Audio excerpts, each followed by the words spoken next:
नमस्कार. आरोग्य विभागाच्या आरोग्य सेवा या यूट्यूब चॅनलवरती आपलं स्वागत आहे.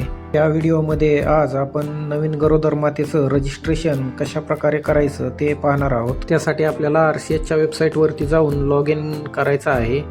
ज्यांना कोणाला लॉग इन कसं करायचं ते माहिती नसेल त्यांनी मागचा व्हिडिओ पाहून लॉग इन कसं करायचं ते बघून घ्यावं. वेबसाईट लिंक मी डिस्क्रिप्शनमध्ये दिलेली आहे. तर सर्वप्रथम आपण या ठिकाणी लॉग इन करून घ्यायचं. मी मला मिळालेल्या ID आणि पासवर्डने या ठिकाणी लॉग इन करत आहे. पूर्वी सर्वांना सांगतो RCH 2.0 अजून पूर्णपणे चालू झालेलं नाही आहे. हा डेटा जो आपण आज भरणार आहे तो एक टेस्टिंग पर्पजसाठी किंवा प्रॅक्टिस म्हणून आज तो डेटा आपण या ठिकाणी भरणार आहोत. RCH 1 मधून RCH 2.0 मध्ये डेटा ट्रान्सफर चालू असल्याने थोड्या दिवसानंतर लवकरच RCH 2.0 हे देखील चालू होईल. तर या ठिकाणी मी लॉग इन केलेलं आहे. तर लॉग इन केल्यानंतर या प्रकारचा डॅशबोर्ड तुम्हाला दिसेल.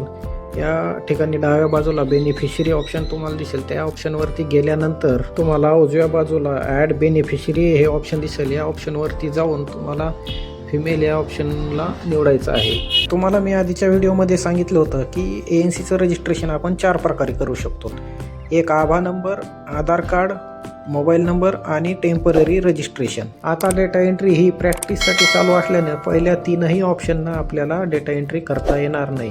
त्यासाठी आपल्याला 4 नंबरचा ऑप्शन निवडावं लागेल. RCH 2.0 ची रिअल टाईम डेटा एंट्री चालू झाली की लगेच वरील 3ही प्रकारचे व्हिडिओ तुम्हाला या चॅनलवरती बघायला मिळतील. त्यामुळे आज आपण टेम्पररी रजिस्ट्रेशनवरती जाऊन ANCचं रजिस्ट्रेशन करू. तर मी या ठिकाणी टेम्पररी रजिस्ट्रेशनवर गेलेलो आहे. तर या प्रकारचा तुम्हाला फॉर्म या ठिकाणी बघायला मिळेल. तर सर्वप्रथम या ठिकाणी बेनिफिशरी नेम तुम्हाला ऑप्शन दिसेल. या ठिकाणी आपण आपल्या ANCचं नाव या ठिकाणी टाकायचं आहे. मी या ठिकाणी एका गरोदर मातेचं नाव टाकत आहे. नाव टाकून झाल्यानंतर समोर आपल्याला लगेच बेनिफिशरीची डेट ऑफ बर्थ, या ठिकाणी डेट ऑफ बर्थ पण मी भरून घेतो. या ठिकाणी मी डेट ऑफ बर्थ भरलेली आहे. त्यानंतर आपल्याला या ठिकाणी त्या गरोदर मातेचा मोबाईल नंबर टाकायचा आहे. त्यानंतर समोर आपल्याला स्पाऊस किंवा गार्डियन नेम हे ऑप्शन दिसत आहे. या ठिकाणी आपण गरोदर मातेच्या पतीचे नाव या ठिकाणी टाकायचं आहे. तर या ठिकाणी आपण पतीचं नाव टाकून घेऊ. या ठिकाणी समोर गेल्यानंतर त्या महिलेची कास्ट निवडायची आहे आणि त्यानंतर रिलिजन निवडायचं आहे. या ठिकाणी मी कास्ट आणि रिलिजन निवडलेला आहे. त्यानंतर अल्टरनेट फोन नंबरची काही गरज नाही. या ठिकाणी विलेज निवडायचं. त्यानंतर खाली फॅसिलिटी टाईप आणि ANMचं नाव या ठिकाणी ऑटोमॅटिक तुम्हाला दिसेल आणि खाली त्यानंतर सबमिट या ऑप्शनवरती या ठिकाणी आशाचं नाव देखील RCH चालू झाल्यानंतर ते देखील या ठिकाणी येईल. हा डेटा भरून झाल्यानंतर शेवटी आपल्याला सबमिट ऑप्शनवरती क्लिक करायचं आहे.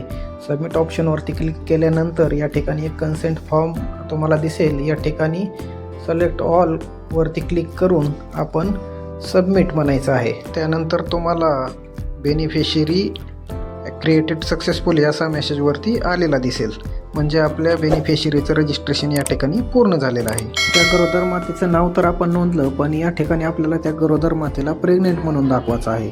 तर ते कसं दाखवायचं ते आपण या ठिकाणी आता पाहू. तर ते ॲड केलेलं जे नाव आहे ते आपल्याला या ठिकाणी दिसत आहे. हे बघा, मी आता जे काही रजिस्ट्रेशन केलेलं होतं ते नाव या ठिकाणी दिसत आहे. त्या नावावरती आपल्याला सुरुवातीला जायचं. त्यानंतर आपल्याला आपण जे काही भरलेला डेटा होता तो या ठिकाणी दिसेल. इथेच आपल्याला डाव्या बाजूला प्रेग्नन्सी सर्व्हिसेस हे ऑप्शन दिसत आहे. या ऑप्शनवरती सुरुवातीला आपण जायचं. प्रेग्नन्सी सर्व्हिसेसवरती गेल्यानंतर तुम्हाला या प्रकारचे 2 ऑप्शन उजव्या बाजूला दिसतील.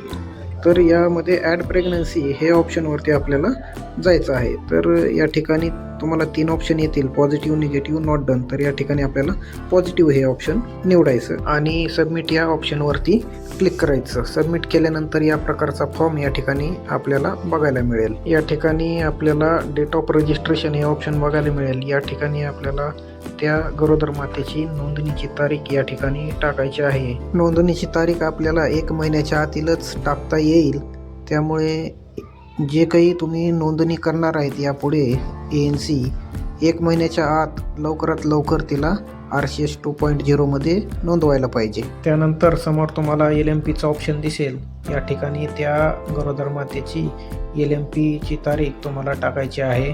त्यानंतर facility type, facility name already भरलेला असेल. त्यानंतर हेल्थ प्रोव्हायडरचं नाव, म्हणजे या ठिकाणी तुमचं नाव तुम्हाला दिसेल ते निवडायचं आहे आणि खाली आशा नेम हे आरशीएस चालू झाल्यानंतर या ठिकाणी आशांचे नाव देखील तुम्हाला दिसतील.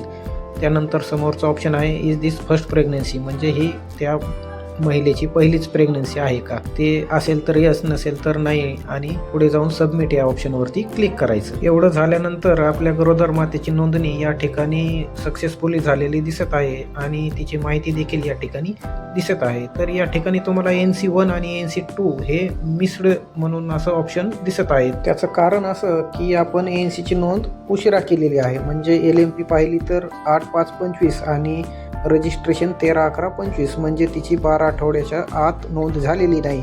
त्यामुळे तिची पहिली भेट आणि दुसरी भेट मिस झालेली आहे. त्यामुळे आपल्याला या ठिकाणी असं दिसत आहे. तर तुम्ही तुमच्या गरोदर माता ह्या 12 आठवड्याच्या आतच या ठिकाणी नोंदवा. हे उदाहरण त्यासाठीच अशा चुका होऊ नये म्हणून मी या ठिकाणी घेतलं होतं. तर ANCची नोंद झाल्यानंतर त्या ANCच्या भेटी आपल्याला भरायच्या आहेत. त्यासाठी तुम्हाला उजव्या बाजूला ॲड सर्व्हिसेस हे ऑप्शन दिसत आहे. त्या ऑप्शनवरती गेल्यानंतर या प्रकारचे 3 ऑप्शन तुम्हाला दिसतील.